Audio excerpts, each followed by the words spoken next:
যে খবরের দিকে আমরা নজর রেখেছিলাম, সিকিমে টানা বৃষ্টিতে বিপর্যস্ত গোটা সিকিম এবং ধস নেমেছে একাধিক জায়গায়, একাধিক রাস্তা কার্যত জলে ভেসে গিয়েছে। এই বিষয় নিয়ে জানবো, আমাদের সঙ্গে রয়েছে আমাদের প্রতিনিধি ঋষি। ঋষি, এই মুহূর্তে সিকিমের ঠিক কি পরিস্থিতি, কি জানা যাচ্ছে?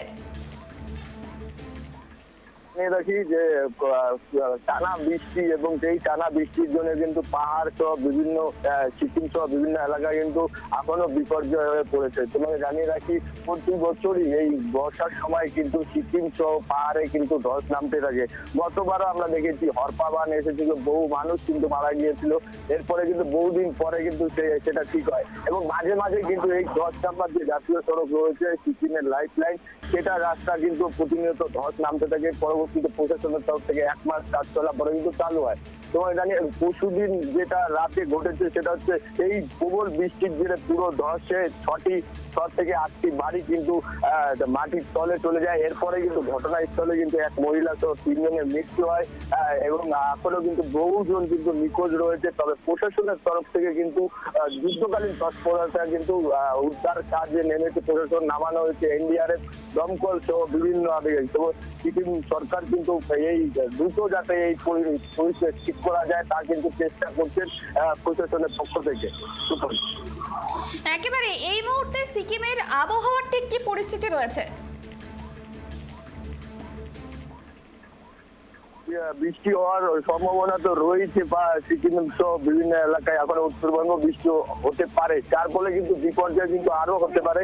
অন্যদিকে তোমাকে জানিয়ে রাখি যে 10 নম্বর জাতীয় সড়ক যারা পর্যটকরা আসছে, পর্যটকদেরকে কিন্তু ঘুর পথে কিন্তু নিয়ে আসতে হচ্ছে, যার ফলে কিন্তু পর্যটকরা যারা যাচ্ছেন পাহাড়ে বা সিকিমে তাদের কিন্তু বেশি টাকার বিনিময়ে কিন্তু খরচা করে তাদেরকে পৌঁছতে হচ্ছে, কিন্তু টাইম লাগছে প্রচুর।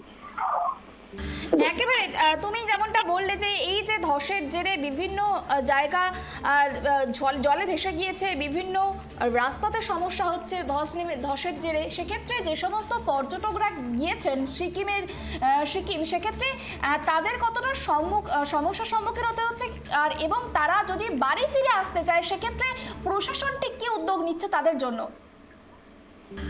দেখো, সিকিম সরকারের পক্ষ থেকে কিন্তু ইতিমধ্যেই কিন্তু জানিয়ে দিই তোমাকে, সিকিমে কিন্তু গতকালই কিন্তু শপথ গ্রহণ করেছেন পিএস বলে সিকিমের মুখ্যমন্ত্রী।